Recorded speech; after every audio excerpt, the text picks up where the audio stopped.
Thank you very much, Chris and Congressman Evans. Delighted to say that our next panel will be on energy obstruction. The theme of Energy Imperatives has largely been energy addition, how we can add energy to the to our system. And today we're going to be we're on to be joined by Travis Kavulla, who's the energy editor at American Affairs and head of policy at Base Power, who will be moderating a conversation between Aidan Mackenzie, an infrastructure fellow at IFP, and Pavan Venkatakrishnan, a policy advisor at the Foundation for American Innovation, and yours truly, myself, on energy obstruction. So without further ado, please welcome the panelists to the stage, and we will get started. Isaiah, thank you for the introduction. Thank you for your assumption into the panel chair as well. Appreciate that. And we're just going to dive right in. Pleasure to be with you today. And I think I'll turn to Pavan to actually get the conversation started with the anchor of this handsome journal. Three of the four of us have published things, with one from Isaiah yet to come. And so you can read kind of the full-length remarks there. But Pavan, I love this turn of phrase, and I felt it so deeply in my bones that you used in the journal, which is in the permitting debate that we have today, that every project is forced to bear the weight of unresolved disputes over climate, markets, and politics generally. I mean, I've often felt when I've been involved in permitting debates in the corporate sector that I'm living inside of a snow globe that's like a hermetically sealed environment where everything is debated. And you talked just about a theoretical framework of energy addition and a need to get our politics to a place where we're just more philosophically embracing of it as a matter to resolve some of these permitting disputes. Well, why don't you elaborate on what you have to say? I'm happy to, and I'll warn you all, I'm much more articulate in the written word than I am the spoken word, so warnings in advance. I think there are a couple manifestations of what I'm really trying to get at, right? You have projects around the country which are judged, individual projects, whether it's, let's take a natural gas pipeline, Keystone XL, it's judged on a class-wide basis, right? The judgment is irrelevant to, is this thing gonna improve reliability? Is it going to position the United States better? It's, you know what, as a class, I'm someone who maybe I don't think that we should build much more natural gas pipelines. So that's one manifestation of it, right? In the piece I write about Louisiana, what's going on down there on carbon capture, which I think is one of the most underreported yet bewildering stories in energy politics. You have a state that applied for, received primacy to administer their own laws regarding carbon injection wells on a presumptive basis. They were going to build it. And a year later, it is one of the most hostile development environments in the country for carbon capture. And it's because a grassroots group, a real, horseshoe theory coalition between EJ folks and people on the right, are looking at this technology as, on the right, it's, well, this is a globalist scam, clearly, then we need to ban it. And on the left, with the EJ folks as well, this could prolong the existence and relevance of oil and gas. So I want to do it. And we're not going to be able to build anything in this country if you are consistently on an individual project-by-project basis making political or other judgments that are much broader than the question at hand.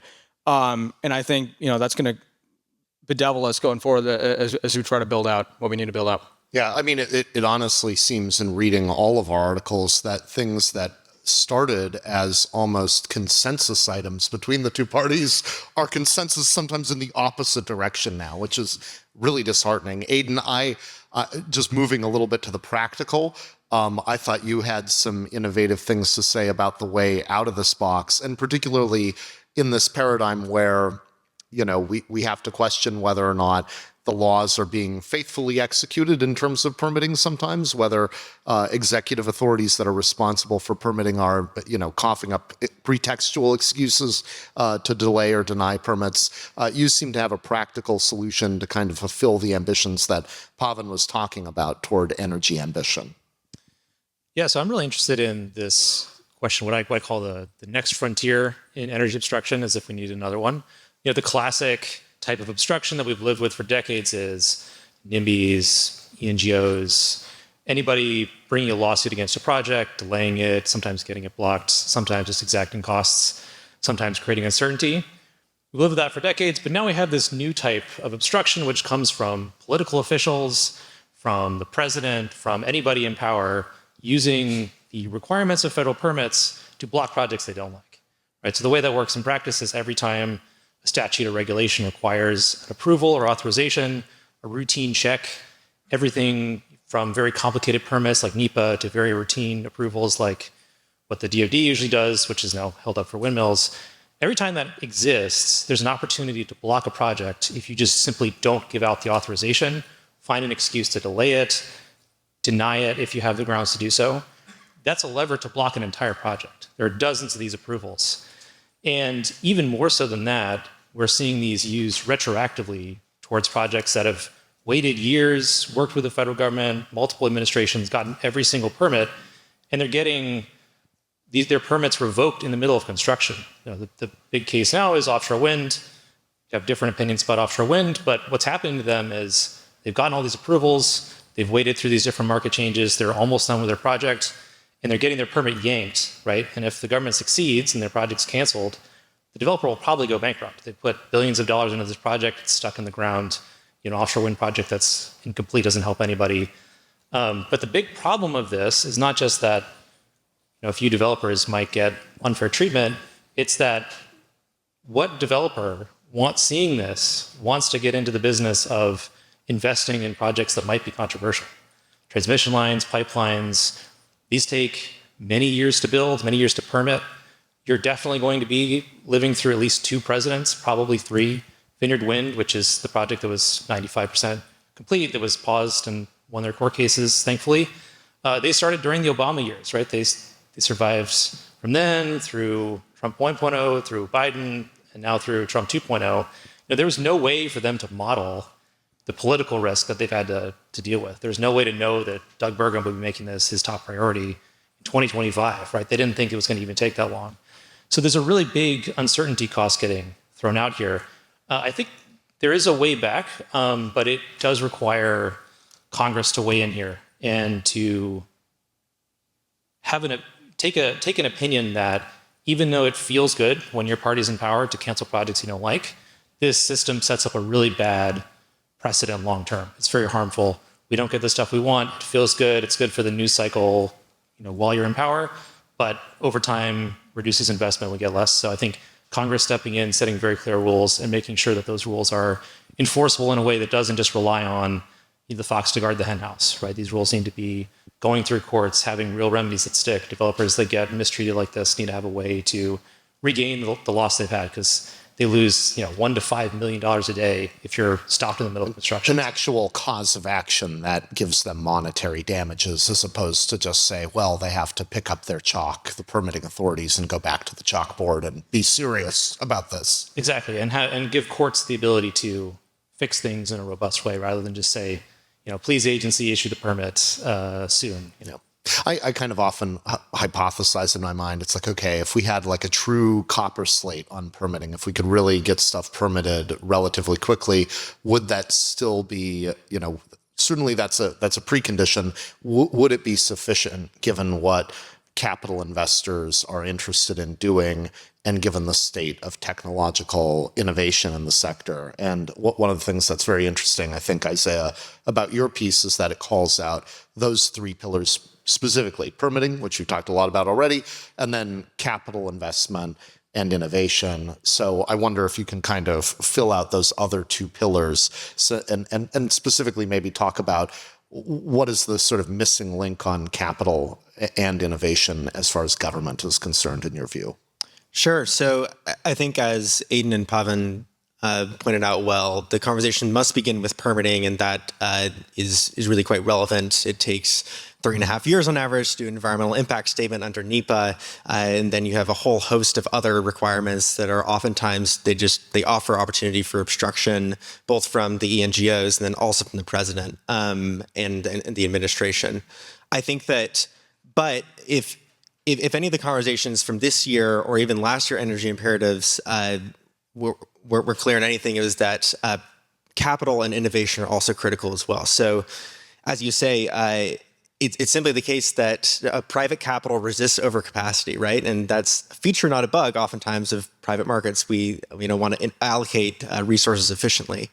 But if we're going to be building the projects that we need to not only meet immediate market demand, but also think longer term about what the country needs as far as our critical industries where there might not currently be a market signal, there's a real imperative for capital to be available. And so, as Undersecretary Housefeld alluded to earlier, we see that with the Energy Dominance Finance, which was formerly LPO.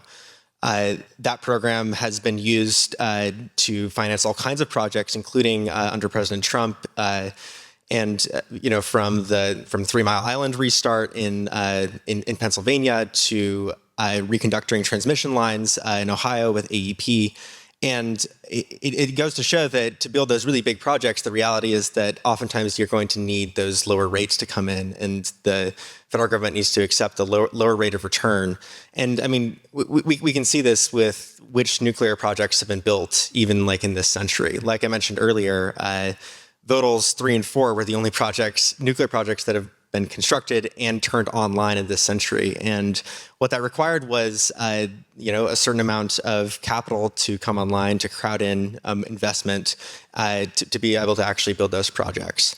On the innovation front, I think we can look at especially how the conversation evolved on the tax credits last year. In fact, it was here at Energy Imperatives where Secretary Chris Wright identified his support for time-bounded incentives for geothermal and nuclear. And the case that he made for those tax credits specifically was on innovation. So the basic argument being that we give industry a certain amount of time in order to have that certain capital, and that will commercialize these new kinds of energy resources, and we can get them online. And I think that's become kind of a consensus position. They were preserved in the One Big Beautiful Bill Act, despite originally being passed on a partisan basis from the Democrats. And so I think that when we take those three together, the permitting, the capital needed to build current projects, and then the capital also deployed for innovation, that's really the recipe, I think, that we need to take for a federal consensus on energy addition. And those two other pieces are really quite necessary. Yeah, I mean, I in my own writing, I did for this particular issue, focused on the need to sort of have regulatory policies that form capital up around the major element of growth that we see in the power sector, which is data centers, because capital investors in the power sector, are not, to your point, Isaiah, not in the business of delivering you a comfortable cushion to lay down on. They are cutting to the knife's edge. And if they do, by accident, deliver you a comfortable cushion, they all go bankrupt. And they've done that before, so they're not going to do it again. And so you need a regulatory policy intervention that sort of frames up the opportunity for data centers to connect, kind of forms the bogey of volume that we can reasonably expect in that market, and then essentially requires those data centers to enter into bilateral contracts to bring their own power supply. And I think that will help form capital, solve that leg of the stool, and then hopefully we see the other legs of the stool kind of come into place. But it is a wacky bit of coordination to happen between the three. And then I think we all had something to say as well about kind of the fuzzy line between what are the states' roles and responsibilities in this, and what is the federal government's role. I don't know if anyone wants to espouse, because we actually do seem to disagree on this a little bit, espouse an opinion about who should take the more muscular role in this particular sector. Well, I mean, I wrote about an example of a state getting authority to permit a thing and then not doing it. So I'm naturally a little bit skeptical that states, if given authorities and let run free, are necessarily going to permit technologies, even if they have wanted them in the past. I worry about linear infrastructure, which requires all types of approvals from different states. You're building through 5 states, you need 5 states approvals. And I think a more muscular role for government, national government, is needed there. But I'm also cognizant of license to operate, right, which is well understood in the oil and gas industry, definitely, evidently less well understood by hyperscalers right now. Which is that there's a limit to brute force, and at some level you need to have buy-in from the communities you're building with. And maybe the answer is at the state level. Unfortunately, the track record thus far has been leaves things to be desired. Yeah, to quickly jump in there. So I absolutely agree with you. You need to have social license to build for any major project. And as much as any of us and my organization ACC, like we like to look back to the time when America built things, right? And the reality is that when America built major projects, there was like lots of local pushback to that. And so I think the balance that we're trying to draw here is how much deference you give to local voices and to their representatives. What I tend to think is that we need to set up institutions in a way that encourages energy developers to get that buy-in. And my preferred mechanism for that is for essentially to have empowered executives at the local level who are, where appropriate, involved with that kind of decision making. And so, I mean, I haven't outlined all the details for what that ought to look like, but some kind of like yes or no from a governor might be appropriate. And then at that point, you would have like the energy developers who need to essentially play the hard art of politics to develop the agreements that would be needed to build. And so I think we've seen this with the data center story play out. I think it's become abundantly clear that when an unpopular project is built in a certain area, and it has the policy resources to do that with the strong property rights that you need in a good market economy, but they don't have the incentives to build in community support, then what that can elicit is increased appetite for moratoriums and such. And so we've seen this across the country. And so I think it's worth thinking about how you can design institutions so that the hyperscalers, energy project developers must be involved and get the political support. So those are my thoughts. Yeah, totally. I mean, I guess where I would draw the line is if you're dealing with a public good or a good that is key to NatSec or what have you, yep. Right? What you want to avoid is an outcome here where DOD is coming hand in hand to a local elected official and saying, please, I beg you, please permit this, right? That would not be an optimal outcome. And then like on pipelines, like in New York with Clean Water Act 401, you've got, again, like a state weaponizing a procedure. But definitely, again, one of the things I'm less happy about with my piece is that it does a lot of problem identification, embarrassment of riches of all the things I find wrong. And then I have this like vague normative concept for like how things could be better. So there's definitely more thinking to do there. Well, I would distinguish too between linear infrastructure that goes between states, right? And that's also different. A different situation where, as anyone in like the pipeline industry will tell you, the provisions in the Clean Water Act that allow states to functionally have a veto power is not in the correct place. And at this point, they can like extend the timelines and functionally block a project. I think that's quite a bit different. The federal government certainly, I think, has an authority to regulate interstate commerce. It's in the Constitution, and for projects that have national importance, and it's the role of the national government to have a certain degree of say in that. For projects that are in a particular area and might be located on federal land or something, I think it might be worth exploring how local institutions can have a say as to whether those projects are built or not. So I come from Utah originally, right? 60% federal land.